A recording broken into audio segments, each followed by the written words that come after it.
Have you ever done anything like this before? I've never done this over Zoom. Obviously, we're not physically together, but there's no reason why Spirit can't communicate over the internet. Nothing's gonna happen. Visualize us sitting in a circle. Hello, hello, hello. Welcome to the Move Club podcast. I'm your host, Steve Mills, and with me today is my guest. Sharon Cobbler. Hey guys, long time no see. And today, on this episode, we will be discussing 2020's pandemic filmed movie called Host.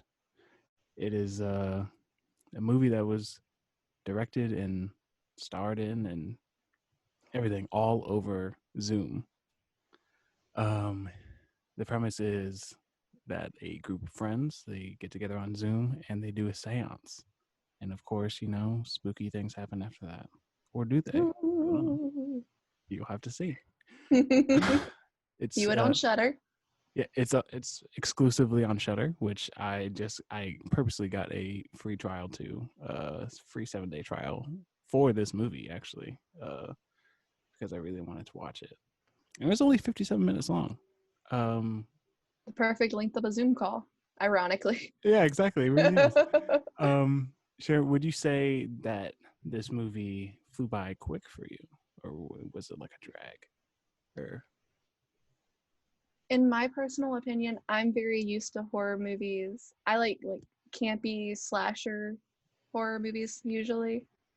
So it felt like a real drag at first until things started happening. Mhm. But occasionally, like a good slow burn horror movie is just perfect for the time. And I think that Host does this really well, especially in our current time and everything going on currently in the world. yeah, They couldn't have chosen a better time to release something like this. something so short, and I found it entertaining. It's so simple in its execution. It's over Zoom. It's I think a lot of comparisons are going to be made. Well, a lot of comparisons from what I've seen have been made about, you know, Unfriended and Unfriended, Yep.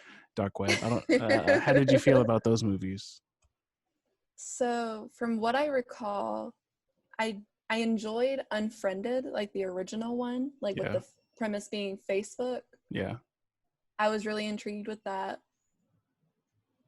A lot of that, in my opinion, wasn't executed as well as I thought it could have been if Yeah. they might have like chosen different cast members. Mm-hmm. Unfriended Dark Web, I thought was done better, Yeah. Same here. but I feel like this movie is everything that Unfriended Dark Web wanted to be. Okay. Because it was executed so much better in a more condensed time frame. Like it didn't feel like any bit was extra Yeah. or didn't need to be there. I feel pretty much the same on that front. I feel like for me, in terms of, I was gonna say in terms of screen recording filmed movies, I was gonna go Host, Dark Web, and then Unfriended, but I forgot about Searching. I don't know if you saw that. I love that movie. Yeah, that's a really good movie. So for me, it would go Searching, Host, Unfriended, Dark Web, and then Unfriended. I would agree with that 100%. Searching was so good. Anyway, we're here to talk about Host. So, what are your initial thoughts? Like, I mean, you said that you enjoyed it. I said I enjoyed it. Without getting too spoilery at this moment, like, it just shocked me how quickly that one of the characters decided to not respect the ghost. Yeah. Like, there was one rule. One rule. And one rule. Of course, there's always going to be that one person that can't follow it.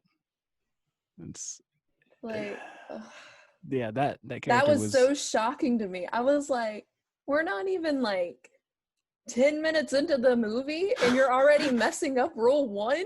Yeah, that was, oh my God. So just don't be that character. If you're out there listening to this right now, and you are planning a Zoom seance, don't be that person that doesn't take the spirits seriously.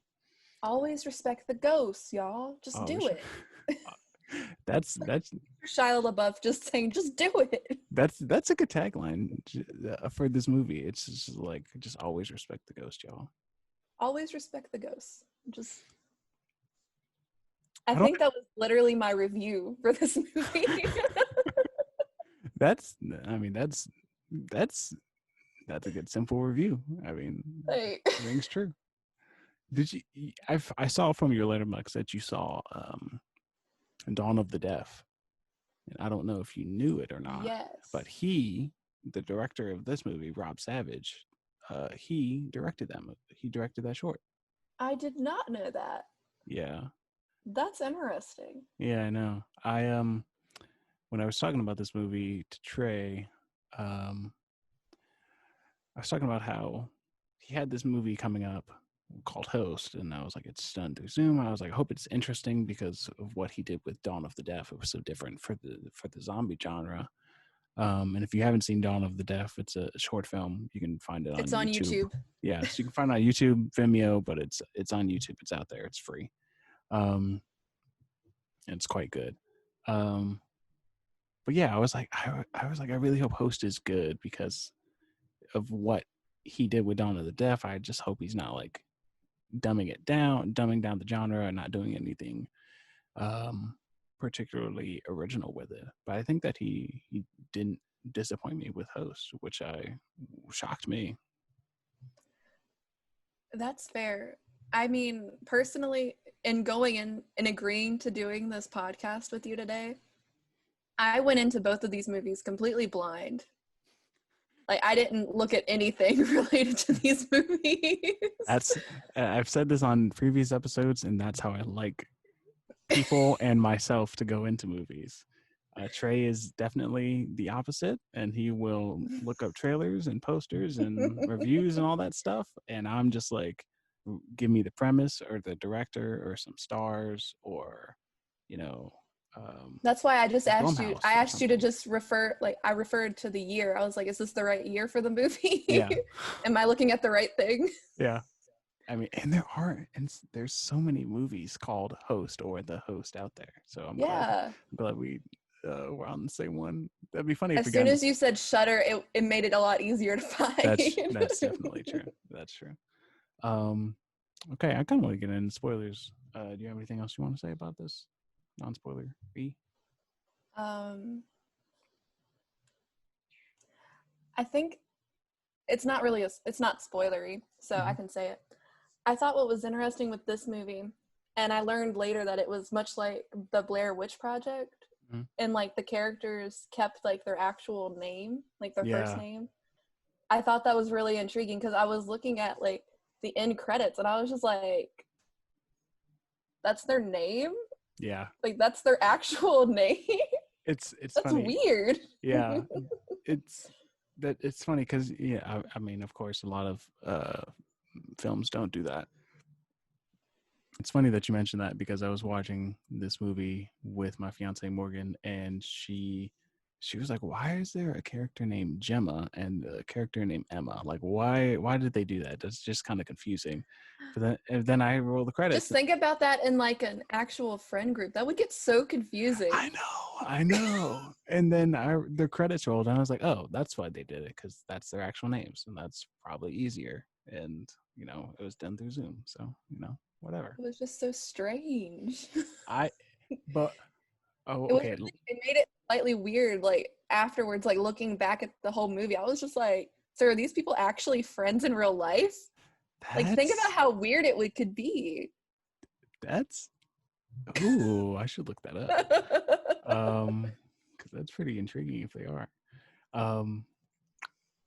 One last thing I do want to say before we get into spoilers. If you are interested in this movie, I would recommend that you check it out. If the premise interests you or anything that we said interests you, I would check it out. I think that's my general rule of thumb for every movie, honestly, that if you're interested in it, check it out. But But yeah, this movie, I would definitely, you know, if the premise interests you and what we just said, then check it out. Okay, we can get into spoilers. My mic did that. Did you hear that? Can you hear that? When it Yeah, does I that? can. That's so weird. All right. Oh, apparently my internet connection is unstable. I got a notification about it. Oh.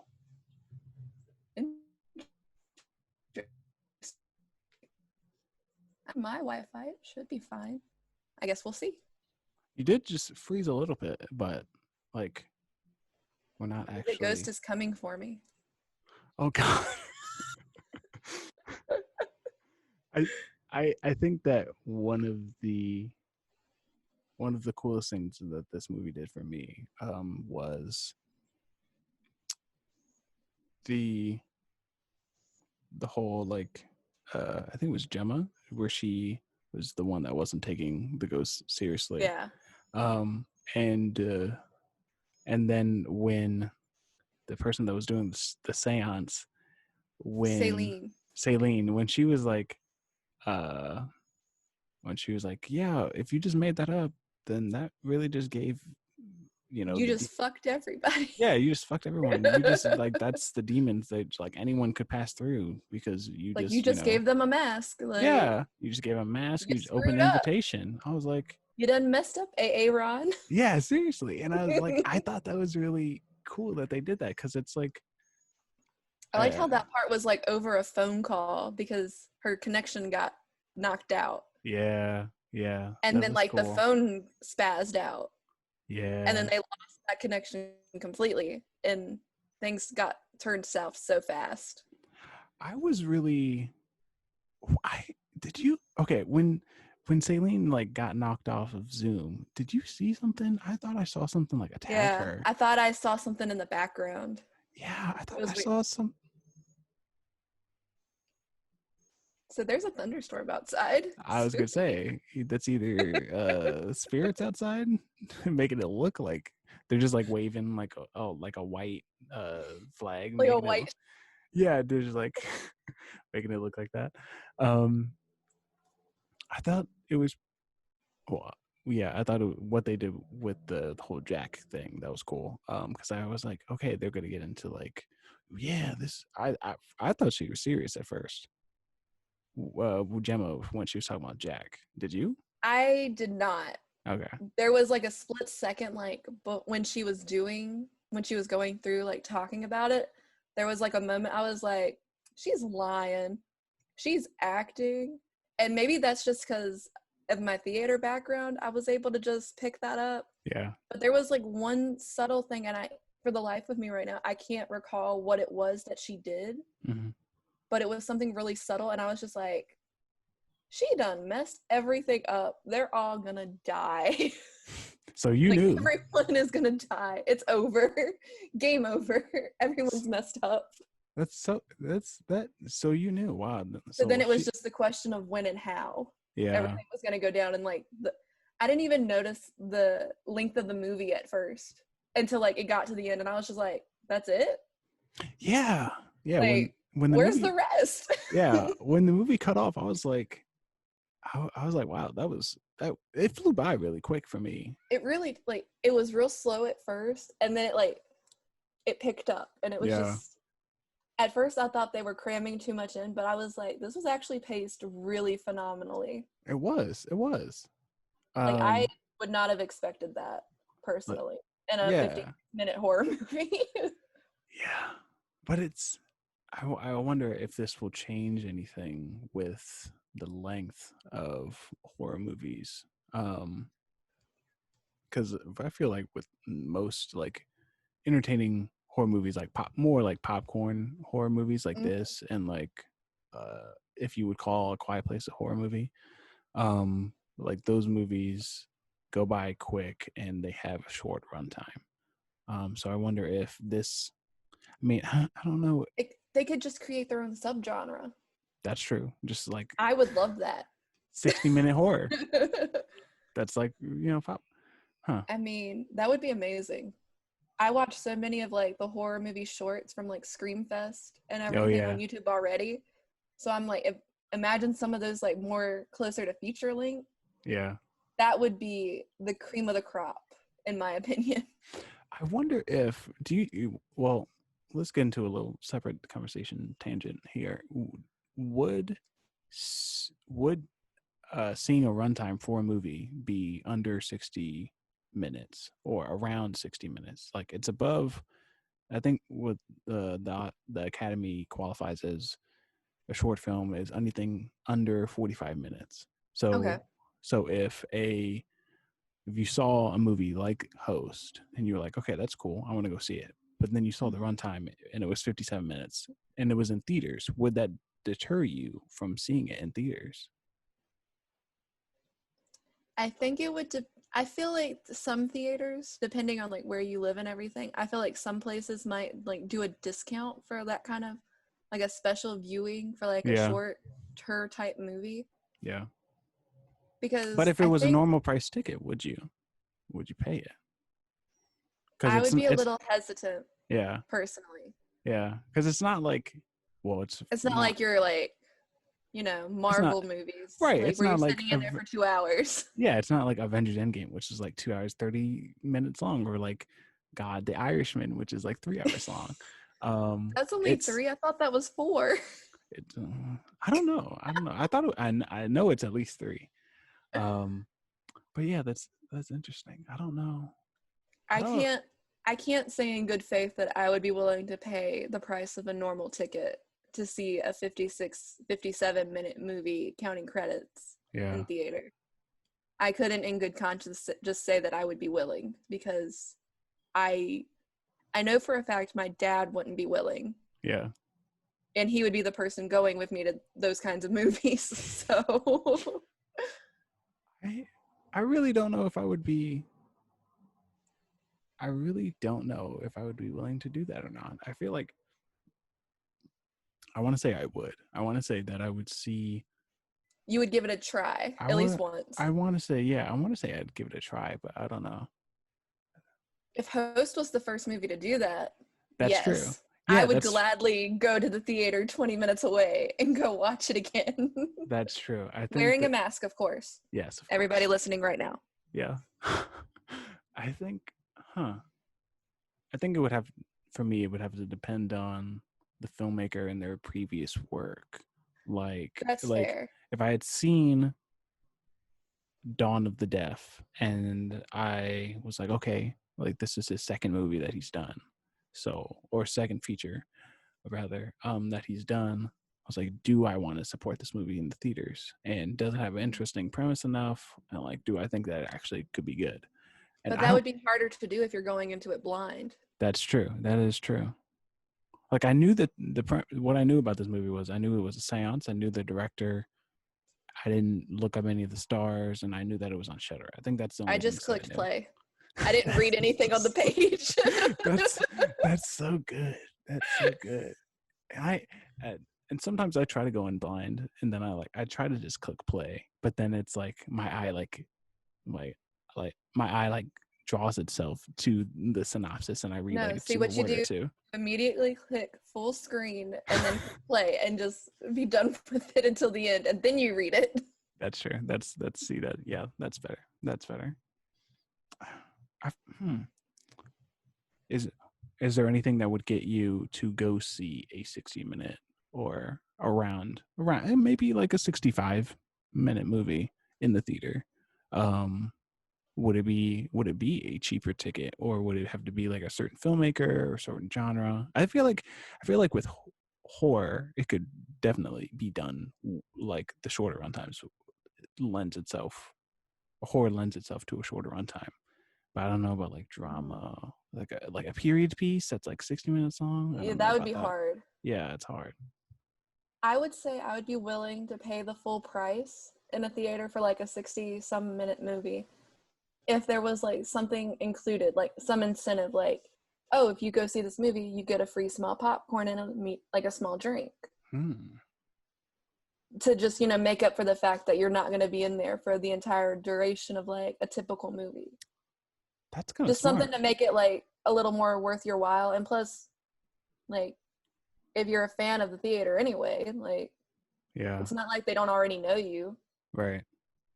Huh. That's That's true. just something for future theaters to consider. And then you can hire me for your marketing purposes. You hear that, AMC Just and Regal? little small plug. Yeah. Look me up on anything except Twitter. Don't look me up on Twitter. On Twitter, you're just You won't find bashing me. the theaters. Oh, okay. No, they Never won't mind. find me. Oh, They gotcha. won't Okay. find me on Twitter. I'm on there. I'm just hidden. Oh, gotcha. I see.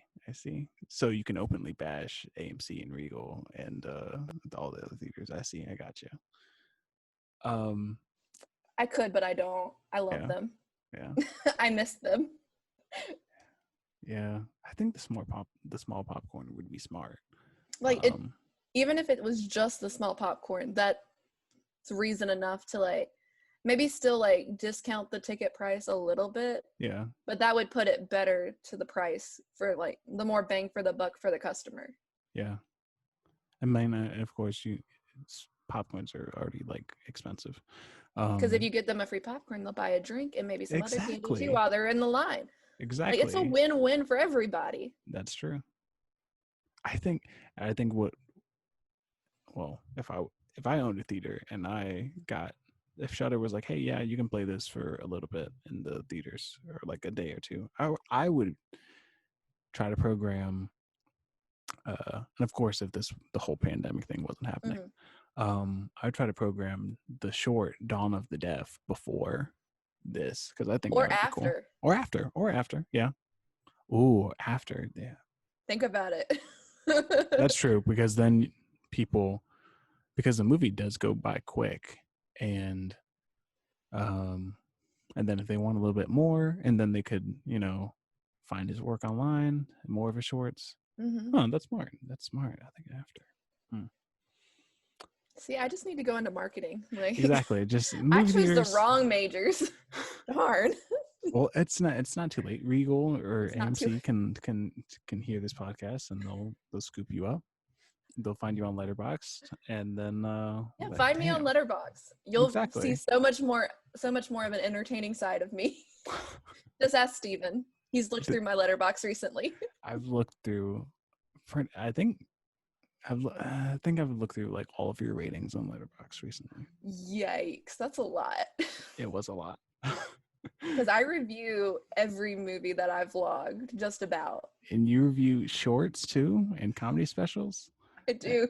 And I was like looking through and I was like, I was like, oh yeah, that's comedy special. Oh, that's a short. I was like, I was like, why? Oh, that's a short. Okay, yeah, go. Gotcha. Did you like that I have like tags for all of that stuff? Or did you even notice that? I do. I think that is helpful. But originally I did not notice. Not that I didn't notice. I don't think I was smart enough to use them. I think I was just clicked on ratings and then just I think I discovered them by accident. So you're fine. This is a tangent. You use them well compared to me, which I forget that they exist. So then when I'm trying to find something, I just have to, go through filter by the year or genre or something. It's difficult. So we talked less about host. I will say I'm not familiar with Zoom. Like this is my first time using Zoom ever. So I was really entertained by the custom background that one of the characters did. Oh yeah. That really like came into play later in the movie. Yeah, that was smart. That was really cool. That was so smart of them to do. Like it was really smart of the writers to do, and like you said, and like the little pop-up of her like hitting the keyboard or something. Yeah, the random things popping up. Like like her face like hitting the computer, and then like all of the letters, the random being letters like sent in the chat. Yeah, that was so good. That was so well done. And then like you had like the staticky pixelated like part of her face that came back up and then would go back down. Yeah. I was like, now that's the jump scare kind of thing I needed. And they timed it so perfectly for when it happened. And I think that when I like I said, when I discussed this movie coming out with Trey, I was like, okay, I think we even might have said it in the conversation, we were like, okay, this kind of looks like a Unfriended ripoff, or seemingly on paper, but it's more than that. And I think it does more for the screen recording subgenre. Wow, it's crazy to think that there's a screen recording subgenre of horror now. And you could also lump it with like found footage. That's true. Too, like arguably. That's true. And I didn't think of that until just now.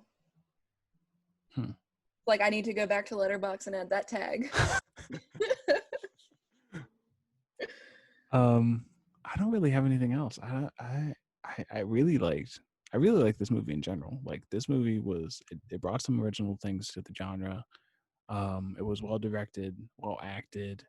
I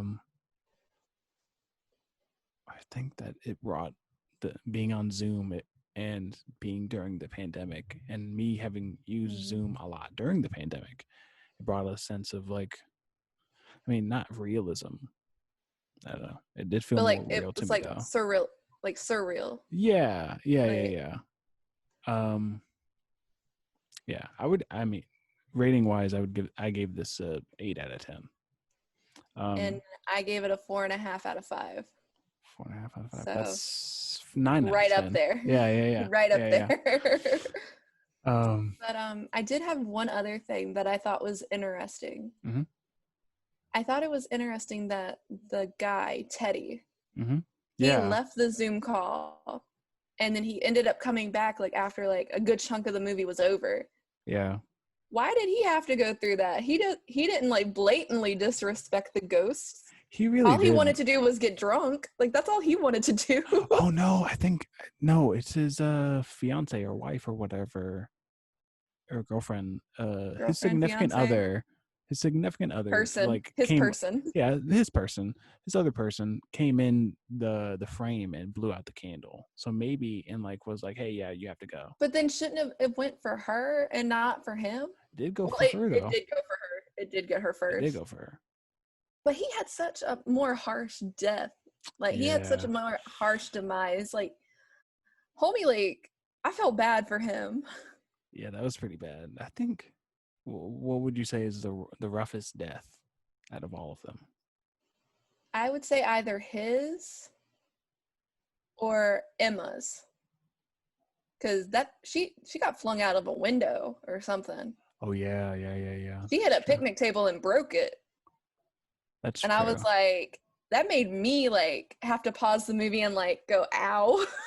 Yeah, and the way that she connected, I was like, ugh. I could still hear it. I can visually see it. I can, like, the exact shot that it was. I feel like Teddy's death was the harsh. His was the most cruel, in my opinion. Yeah, the most cruel. Yeah, definitely. I'm a little peeved that we didn't get to see how the ghost or spirit entity, whatever you want to use for it. I'm upset that we didn't get to see how it actually got Haley and Jemma.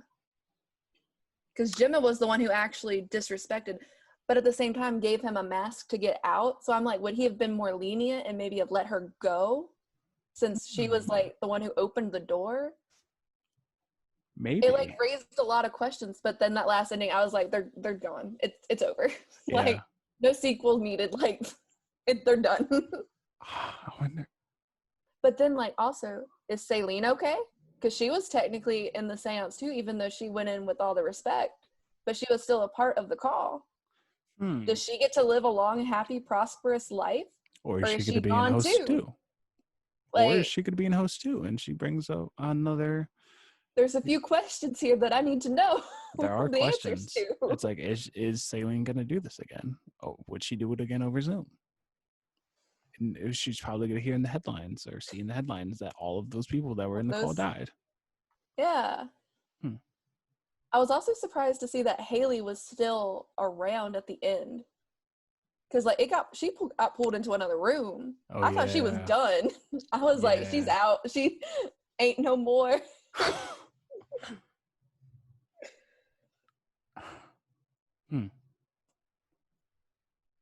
Yeah, I think that what this movie does well is it mixes in does some original things, but then it also mixes in some of the tropes that you've seen before. It's like Yeah. people getting pulled into a different room, or like Done in by the something gallows. that you don't see, and then it's like, and then the door shuts and stuff like that. Oh my god. Done in every like paranormal movie ever. Yeah. Oh my god. That's basically all. That Also done in the Poltergeist. the Poltergeist. Probably also in Amityville Horror. I'm the horror buff of the show.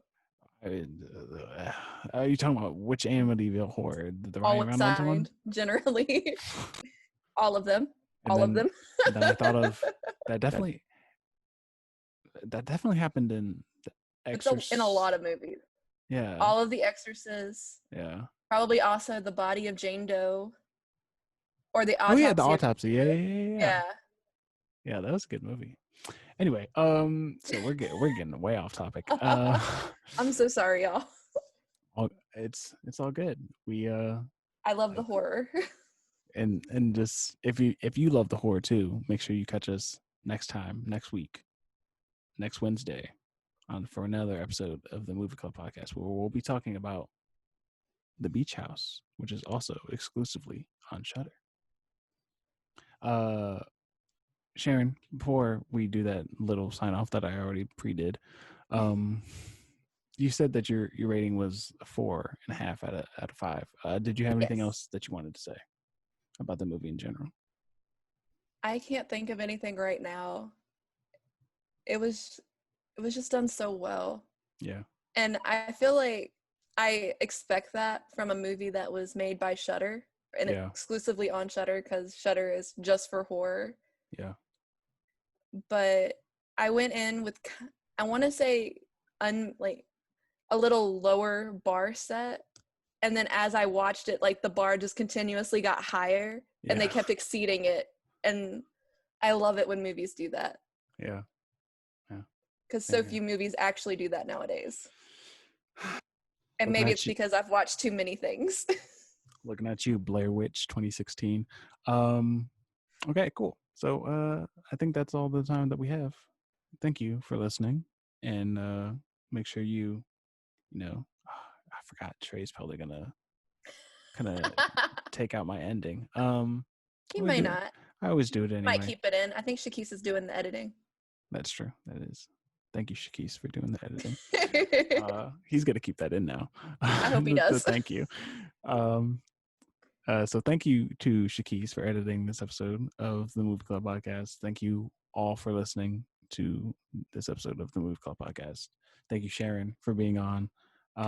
And please join us next time, where we talk about, Sharon and I both talk about, The Beach House. Goodbye. Bye. This is not good. I told you not to disrespect the spirits. It could be something demonic. Hey, this is all your fault! Not my fault, this is your fault!